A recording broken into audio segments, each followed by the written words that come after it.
희게 씻어주신 우리 주님을 찬양합니다. 아멘. 예, 할렐루야 찬양대에 귀한 찬양 감사드립니다. 저희들이 오늘 국내 선교부 헌신 예배로 함께 드리고 있습니다. 국내 선교부는 여러분 앞에서 보셨다시피 우리 이승우 B 집사님께서 이제 부장을 맡아주고 계시고요. 윤태영 집사님께서 차장과 총무를, 또 우리 김효정 집사님께서 차장과 회계를 이렇게 맡아서 수고해주고 계십니다. 19곳의 기관과 또 13곳의 농어촌 교회를 섬기고 있습니다. 총 32곳이네요. 32곳을 섬기고 있습니다. 생각을 해보니까 무엇보다 중요한 것은 우리들의 관심인 것 같아요. 또 그들의 소중함을 함께 느끼는 것이 참 중요할 것 같습니다. 우리가 아무리 이곳에서 이렇게 함께 예배드리고 또 마음의 소원을 품고 기도하고 또 물질로 기도로 함께 도움을 전해드리고 한다 해도 만약에 그 자리에 그 교회가 있지 않는다면, 또 그 기관들이 있지 않는다고 한다면 아마 대형 교회들이 있다고 할지라도, 또 큰 교회들이 있다고 할지라도 그 모든 사역을 감당할 수 없을 것입니다. 그래서 그 농어촌 교회, 또 격오지에 있는 교회, 또 학교, 기관, 교정시설, 또 북한 이탈 주민들이 함께하는 곳, 또 총회, 저희 교회에서 함께 섬기는 이 선교지들에게 함께 우리가 그들의 소중함을 느끼고 또 함께 기도하면서 정말로 그들이 있음으로 인해서 우리가 이렇게 오늘도 선교할 수 있구나, 또 우리 그들이 있음으로 인해서 또 교회가 이렇게 또 함께 사역하고 존재할 수 있구나, 하나님의 은혜로 모든 것이 이렇게 이루어졌구나 라는 것을 고백하시는 저와 여러분들이 되셨으면 좋겠습니다. 소중함을 느끼는 것이 참 중요한 것 같아요. 저도 요즘 참 가족들의 소중함을 많이 느끼고 있습니다. 저는 사실 결혼하고 나서 이제 저희 아내는 일을 한 적이 없거든요. 계속 이제 집에서 아이들을 보고 이렇게 함께 했었는데, 요즘 이제 거의 한 13년 만에 이제 일자리를 얻게 돼서 출근을 하게 되었습니다. 출근을 하게 되어가지고 저보다 오히려 이제 더 일찍 나가거든요. 아침에 일찍 나가다 보니까 이제 저희 아내가 했던 일들을 제가 다 감당을 해야 되는 거예요. 그래서 처음엔 되게 두렵고 무서운 마음이 컸습니다. 내가 이걸 할 수 있을까? 아무것도 사실 모르죠. 아이들에 대해서 뭘 잘 해본 적도 없고, 그렇다고 요리를 해본 적도 없고, 아이들을 제대로 이렇게 해본 적이 없는데, 이제 아내가 출근하고 나서 제가 모든 걸 다 하려니까 이제 아이들 깨우고 먹이고 이제 씻기고 씻는 건 자기들이 씻는다 하더라도 준비물 챙겨서 이렇게 보내고 나면 그때부터 이제 갑자기 정신이 멍해지는 거예요. 내가 누구고 지금 내가 여기서 뭘 하고 있지? 내가 지금 뭘 하고 있는지 잘 모르겠다, 이런 생각이 들 정도로 이제 새 아이를 그렇게 하다 보니까 이제 조금씩 해보니까 가족들에 대한 소중함, 또 아내에 대한 고마움, 또 애들이 또 이렇게 말썽 부리지 않고 학교 잘 가준 거에 대한 고마움, 그런 마음들이 조금씩 생기더라고요. 그래서 우리도 생각해보니까 마찬가지인 것 같아요.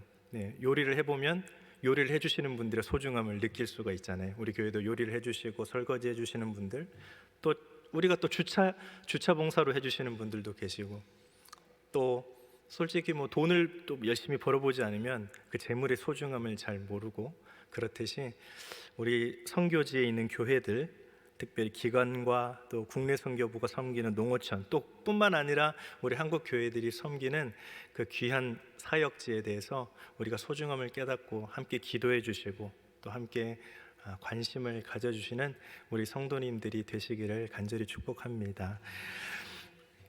오늘 교회력으로 종려주일이라고 합니다. 오늘이 주님께서 종려나무 가지를 꺾거든 인파의 환영을 받으시면서 예루살렘 성으로 입성한 날이시기 때문입니다. 또한 오늘을 순환주일이라고도 합니다. 예수님께서 우리를 구원하시기 위해서 본격적인 순환의 길로 나아가신 날이기 때문입니다. 이 순환주일에 우리의 시선은 주님께서 지신 그 십자가에 초점을 맞추어야 하겠습니다. 주님께서 지신 십자가가 그 주님의 고난의 절정이기 때문입니다. 요한복음 19장 17절을 보면 이렇게 기록을 하고 있습니다. 우리 한번 같이 읽어보겠습니다. 시작. 그들이 예수를 맡음에 예수께서 자기의 십자가를 지시고 해골, 히브리 말로 골고다이라 하는 곳에 나가시니. 아멘. 예, 주님께서 자기의 십자가를 지셨다라고 말씀합니다. 여기서 한 가지 좀 생각해 볼 것이 있습니다. 자기의 십자가라는 말입니다. 물론 이 말은 주님께서 달리실 십자가를 말합니다. 다른 죄수들과 같이 주님께서도 당신이 달리실 십자가를 지시고 골고다 언덕을 오르셨기 때문에 자기의 십자가라고 말한 것입니다. 당시 주님께서는 다른 두 강도들과 함께 십자가에 달리셨습니다. 물론 이때 다른 두 강도들은 자기들이 달리게 될 자기의 십자가를 지고 골고다 언덕을 올랐습니다.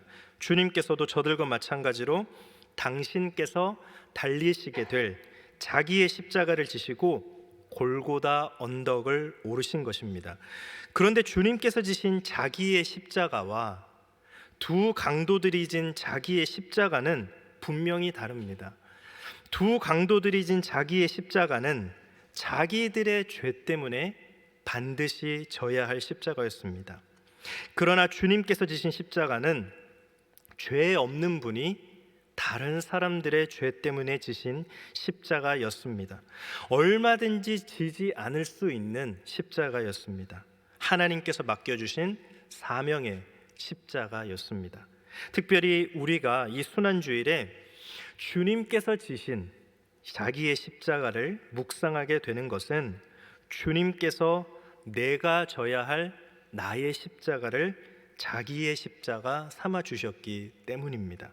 죄 없는 분이 내 죄를 속량해 주시기 위해서 저 험하고 흉악한 십자가를 자기의 십자가 삼아 주셨기 때문입니다. 그래서 주님께서 지신 주님의 십자가가 우리에게는 더할 수 없는 은혜이고 감사가 되는 것입니다. 그래서 우리가 오늘 순환주일은 물론이고 또 고난주간 한 주간 감사한 마음으로 십자가를 묵상해야 하겠습니다. 그리고 십자가의 은혜를 깊이 체험할 수 있어야 하겠습니다. 그런데 한편으로 이 순환주일에 그리고 고난주간에 십자가를 묵상하면서 가슴에 새겨야 할 말씀이 있습니다. 마태복음 16장 24절에 보면 주님께서 친히 이렇게 또 말씀을 하셨습니다. 같이 읽겠습니다. 시작. 이에 예수께서 제자들에게 이르시되 누구든지 나를 따라오려거든 자기를 부인하고 자기 십자가를 지고 나를 따를 것이니라. 아멘. 주님께서 주님의 제자들에게 자기의 십자가를 지고 주님을 따르라 라고 말씀하셨다는 것입니다. 지금 주님께서 자기의 십자가를 지시고 앞장서서 가시면서 제자들도 저마다 자기의 십자가를 지고 주님을 따르라 라고 지금 말씀하고 계신 것입니다. 우리가 주님의 십자가를 묵상하려고 할 때 잊지 말아야 할 것이 있습니다. 바로 우리 자신의 십자가를 지고 가면서 주님의 십자가를 묵상해야 한다는 것입니다. 만일 우리가 우리 자신의 십자가를 내려놓고 주님의 십자가를 묵상한다면 우리는 다만 구경꾼이 되고 말 것입니다. 주님의 십자가의 깊은 그 의미를 깨달을 수가 없게 될 것입니다. 주님의 십자가의 그 은혜를 깊이 체험할 수 없게 될 것입니다. 그러면 우리가 오늘 지고 가야 할 자기의 십자가는 무엇일까요? 우리가 주님의 십자가를 묵상하려고 할 때 우리가 먼저 생각해야 할 우리 자신의 십자가는 무엇일까요? 사도 바울은 오늘 본문에서 이 점을 잘 설명해 주고 있습니다. 특히 디모데후서 1장 8절 오늘 본문 말씀을 보면 이렇게 말씀을 하고 있습니다. 오늘 설교의 제목이죠. 복음과 함께 고난을 받으라. 한마디로 말하면 우리가 져야 할 우리 자신의 십자가는 우리가 복음과 함께 고난을 받는 것을 말한다는 것입니다. 사실 이 세상 한복판에서 복음의 사람으로 사는 것은 그 자체로 고난입니다. 왜 그럴까요? 그 이유를 일찍이 주님께서 자세히 설명해 주셨습니다. 요한복음 15장 18절 19절 말씀에서 주님께서 이렇게 말씀을 하셨습니다. 같이 읽겠습니다. 시작. 세상이 너희를 미워하면 너희보다 먼저 나를 미워한 줄을 알라. 너희가 세상에 속하였으면 세상이 자기의 것을 사랑할 것이나 너희는 세상에 속한 자가 아니요 도리어 내가 너희를 세상에서 택하였기 때문에 세상이 너희를 미워하느니라. 아멘. 복음의 사람들을 세상이 미워한다라고 합니다. 복음의 사람들은 세상에 살지만 세상에 속해 있지 않고 주님께 속해 있기 때문에 세상이 우리 복음의 사람들을 미워한다라고 합니다. 그렇습니다. 복음의 사람들은 본질적으로 세상의 미움을 받게 되어 있습니다. 그래서 본질적으로 이 세상을 살아가는 동안에 고난을 받게 되어 있는 것입니다. 그래서 사도 바울은 이 고난을 피하지 말고 적극적으로 고난을 받으라라고 말씀하고 있습니다. 이것은 곧 적극적으로 자기의 십자가를 지라라는 말씀입니다.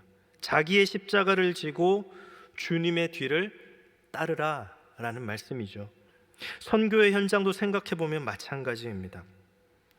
또한 선교를 위해 기도와 물질로 또 헌신과 봉사로 기도하는 우리 모든 성도님들에게도 선교에 대한 마음과 그 열정은 주님께서 지신 십자가에서 열매를 맺을 것입니다. 선교는 생명을 살리는 일이고 죽어가는 영혼을 깨우는 일이기 때문입니다. 예수를 전하기 위해서 주님이 자기의 십자가를 지셨듯이 생명의 십자가를 지고 묵묵히 목회의 길을 걸어가는 목사님들과 성도님들이 지금 이 시간에도 전국 방방 곳곳에 계십니다. 우리가 현장에 직접적으로 가진 못한다 할지라도 기도의 눈물을 흘리며 또 마음의 소원의 제목을 가지고 영혼 살리는 일에 동참하는 그런 사랑의 성도님들이 참 많이 계십니다. 자기의 십자가를 지고 주님의 뒤를 따르는 그런 사람들이지요. 그러면 구체적으로 복음과 함께 고난을 받는다라는 것은 무엇을 뜻하는 것일까요? 먼저는 복음을 믿으며 고난을 받는 것입니다. 복음이 전해지지 않은 곳에 복음이 전해질 때 항상 박해가 있어 왔습니다. 그리고 처음 복음을 믿는 사람들은 그 박해 때문에 큰 고난을 당했습니다. 예전에 랜선 성지순례라고 해서 코로나 때 온라인으로 로마 성지 순례를 한 일이 있었습니다. 로마를 보니까 로마 전체가 도시가 유적지였습니다. 로마를 순례하면서 그 랜선으로 온라인으로 이렇게 순례를 하면서 가장 인상적이었던 것은 로마에는 두 도시가 공존하고 있다라는 것입니다. 하나는 지상의 도시이고 다른 하나는 지하의 도시입니다. 지상의 도시란 그야말로 눈에 보이는 화려한 그 도시를 말합니다. 이에 비해 지하의 도시란 땅 밑에 존재하고 있는 지하 무덤인 카타콤을 말합니다. 원래 카타콤은 로마의 그 지하 무덤이었습니다. 로마에 살던 사람들이 죽으면 묻혔던 무덤이었는데 그러다 복음이 로마에 전파되면서 달라졌습니다. 복음을 믿는 사람들이 그 믿음을 지키기 위해서 박해를 피해 가지고 이 지하의 무덤으로 숨어든 것입니다. 약 200여 년 동안 이어진 기나긴 박해 동안 기독교인들은 이 지하 무덤 안에 살면서 이 지하 무덤을 하나의 거대한 지하 도시로 만들었던 것입니다. 그래서 이 시기에는 카타콤에서 태어나서 평생을 이 카타콤에서 살다가 또 이 카타콤에 묻힌 사람들이 너무도 많았던 것입니다. 믿음을 지키기 위해 지상의 로마를 포기하고 지하의 로마에서 살았던 사람들이 너무도 많았던 것입니다. 저들은 복음을 믿으며 말할 수 없는 큰 고난을 받았던 것이죠. 저는 이 카타콤을 이렇게 온라인으로 순례하면서 복음과 함께 고난을 받은 셀 수 없이 많은 사람들을 만날 수 있었습니다. 저들은 모두가 자기의 십자가를 지고 주님의 뒤를 따른 사람들이었던 겁니다. 물론 오늘은 이런 박해의 시대가 아닙니다. 전 국민의 20%가 넘는 사람들이 복음을 믿는 시대입니다. 그리고 세계에서 가장 큰 교회들이 서울 한복판에 우뚝 서 있는 그런 시대입니다. 기독교가 강자라고 경계하는 오히려 그런 시대입니다. 그러나 오늘 같은 이런 시대에도 복음을 믿는 그 자체로 고난을 받는 사람들은 여전히 있습니다. 우리 사회 구석구석에 아직도 복음의 불모지대가 있기 때문입니다. 불신 가정들이 그런 곳이죠. 그리고 복음의 적대적인 회사와 학교, 관공서, 지역 공동체 등이 그런 곳입니다. 이런 곳에서는 오늘도 복음을 믿는 그 자체가 고난입니다. 예전에 새 가족 한 분을 알게 되어서 대화를 나눈 적이 있습니다. 이분은 말씀을 나누는 동안에도 계속 눈물을 흘리시면서 우는 것입니다. 20년 만에 다시 교회를 나오게 되셨기 때문이라고 그렇게 말씀을 하셨습니다. 불신 가정에 시집을 갔는데 시어머니가 너무 완강하게 반대를 해서 교회 다니는 것을 포기할 수밖에 없었다는 것입니다. 남편은 결혼하면 함께 교회 열심히 다니겠다는 약속과 달리 오히려 시어머니 편에 서서 자기를 핍박하더랍니다. 20년이 지난 지금 어머니가 이제 노안으로 몸져 누워 계시고 자기가 어머님 수발을 들고 있다고 했습니다. 이제야 용기를 내어서 다시 교회에 나오게 됐다는 것입니다. 20년 만에 다시 교회에 나와서 예배 드리게 됨에 감격해서 울고 그동안 박해에 굴복해서 교회에 나오지 못해 하나님께 죄송해서 운다, 이렇게 말씀을 하셨습니다. 그렇습니다. 오늘도 믿는 일에 용기가 필요한 분들이 있습니다. 힘을 내십시오. 복음과 함께 고난을 받는 것입니다. 자기의 십자가를 지는 것입니다. 주님께서 지신 십자가를 바라보시면서 그 십자가를 잘 지고 주님의 뒤를 따라가시기 바랍니다. 두 번째로 우리가 구체적으로 복음과 함께 고난을 받는다는 것, 두 번째는 복음대로 살며 고난을 받는 것입니다. 그리스도인들이 복음을 믿고 믿는 복음대로 살고자 할 때에 고난을 당하게 되죠. 복음대로 사는 일은 내 뜻을 포기하는 일이고 세상의 풍조를 거스르는 일이기 때문입니다. 로마서 5장 19절을 보면 이렇게 말씀을 합니다. 같이 읽어볼까요? 시작. 한 사람이 순종하지 아니함으로 많은 사람이 죄인 된 것 같이 한 사람이 순종하심으로 많은 사람이 의인이 되리라. 아멘. 앞에서 말한 한 사람은 아담을 말합니다. 하나님을 믿고 하나님과 동행했던 사람이지만 그가 하나님의 말씀을 받았지만 안타깝게도 그 말씀을 순종하지 않았습니다. 그 말씀을 순종하는 과정에서 고난을 이겨내지 못했기 때문입니다. 그래서 죄를 짓게 되었습니다. 다음으로 말한 한 사람은 우리 주님을 말합니다. 하나님의 아들로 이 세상에 오셨습니다. 철저하게 하나님의 말씀을 순종하셨습니다. 특히 그 말씀을 순종하시는 과정에서 십자가를 지시는, 그리고 십자가에 달려 죽으시는 고난을 이겨내셨습니다. 그래서 구원의 길을 활짝 여셨습니다. 오늘도 복음을 믿는 사람들 가운데 두 종류의 사람들이 있습니다.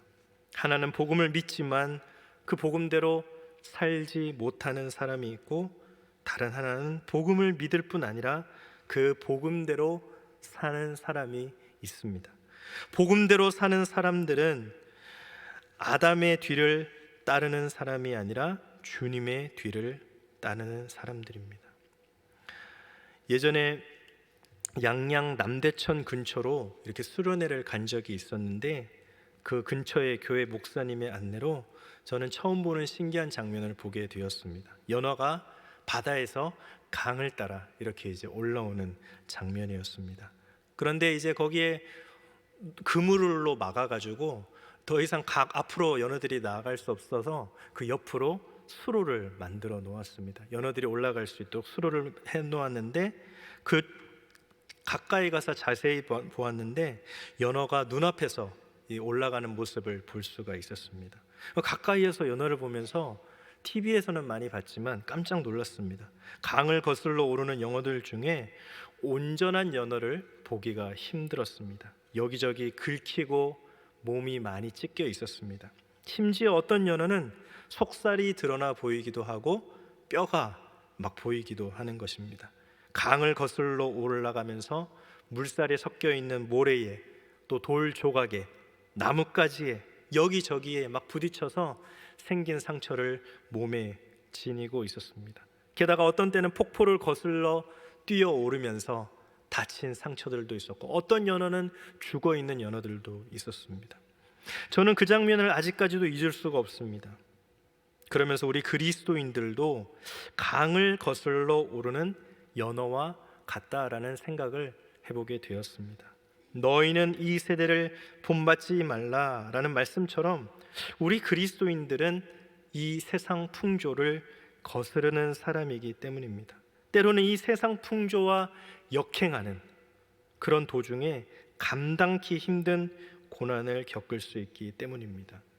오늘도 복음대로 살기 위해 용기가 필요한 분들이 있습니다. 많습니다.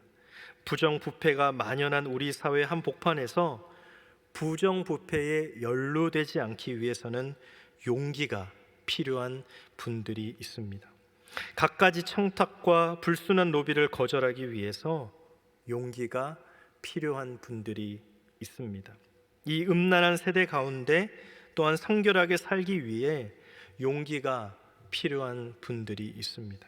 거짓과 술수가 가득한 이 세상 가운데 정직하게 살기 위해 용기가 필요한 분들이 있습니다. 저와 여러분들 가운데도 그런 분들이 분명히 계실 것입니다. 힘을 내시기 바랍니다. 우리가 복음과 함께 고난을 받는 것입니다. 자기의 십자가를 그것이 바로 지는 것입니다. 주님께서 지신 십자가를 바라보시면서 그 십자가를 잘 지고 주님의 뒤를 잘 따르시기 바랍니다. 우리가 선교에 동참하며 기도하는 것도 복음대로 살며 고난을 받는 것이죠.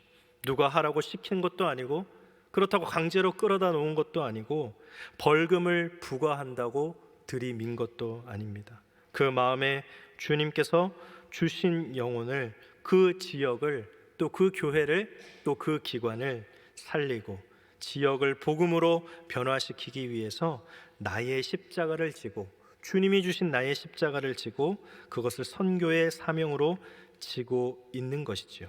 때로는 오해와 고난을 받으며 때로는 그것을 자기의 십자가를 지고 있는 것입니다.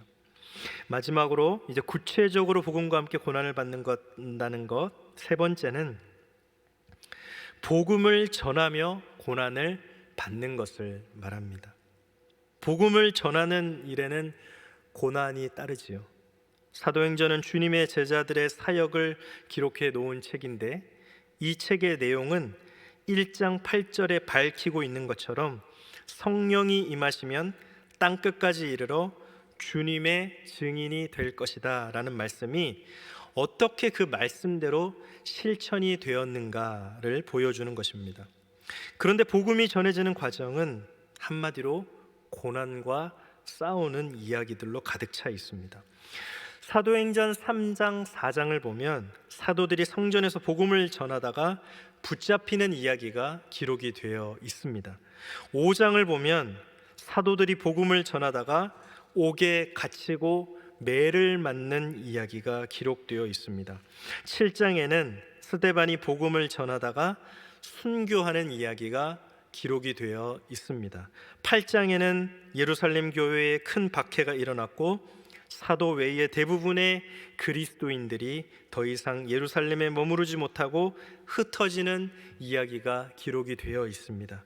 12장에는 야고보 사도가 칼에 찔려 순교하고 베드로는 또다시 옥에 갇히는 이야기가 기록이 되어 있습니다. 13장 이후에는 사도 바울이 복음을 전하는 이야기 기록되어 있는데, 이것 역시 사도 바울이 수없이 박해를 받는 이야기가 기록이 되어 있습니다.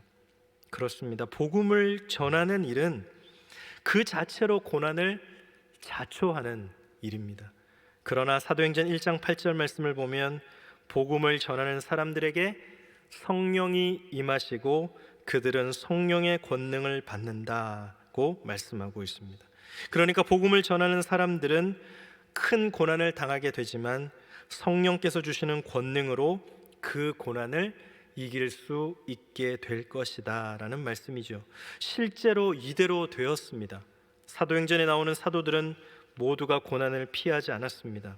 성령의 권능으로 모든 고난을 넉넉히 이겼습니다. 그래서 복음이 땅끝까지 전파되게 된 것입니다. 일전에 전도대원 가운데 한 분의 간증을 들은 적이 있습니다. 전도하기 위해 어느 집을 방문을 했다고 합니다. 그런데 집주인이 나오면서 다짜고짜 욕을 하면서 폭언을 막 해대더랍니다.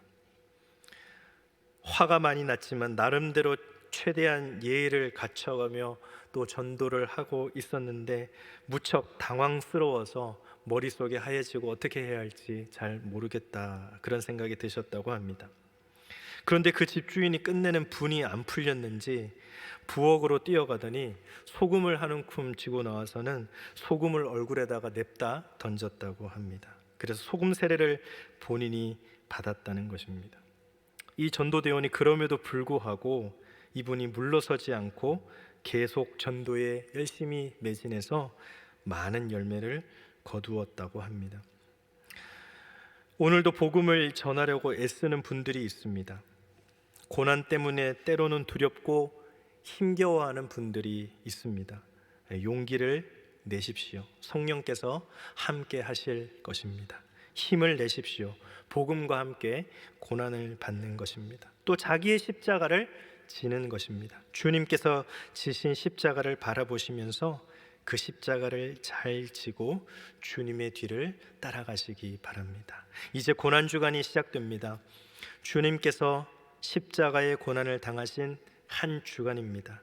우리가 특히 이 한 주간 동안 주님의 십자가를 깊이 생각해야 하겠습니다. 특히 복음과 함께 고난을 받으라, 이 말씀 묵상하시면서 주님의 십자가를 깊이 생각하시면 좋겠습니다. 복음을 믿으며 받게 되는 고난을 견뎌내면서, 또 복음대로 살며 받게 되는 고난을 견뎌내면서, 그리고 복음을 전하며 받게 되는 고난을 견뎌내면서 이 주님의 십자가를 깊이 묵상하며 잘 따라가야 하겠습니다. 또한 선교의 현장에 기도와 눈물로 또 여러 가지 헌신과 사랑으로 동참하시는 많은 성도님들께서는 주님께서 자기의 십자가를 지시고 구원의 은혜를 베풀어 주셨듯이 선교라는, 때로는 막막하고 때로는 미래가 보이지 않고 또 시간이 걸리고 인내를 필요로 하는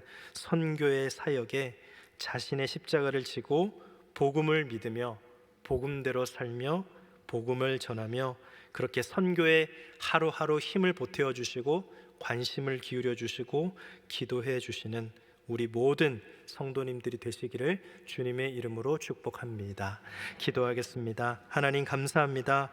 복음을 믿고 복음대로 살고 복음을 전하지만 하나님, 때로는 그것이 먼 미래인 것만 같이, 또 우리에게 와닿지 않는 현실인 것 같이, 또 앞이 보이지 않는 캄캄한 곳인 것 같이 그것이 멀게만 느껴지고 우리에게 아무런 열매가 맺히지 않는 그런 인내의 시간을 필요로 할 때도 있습니다.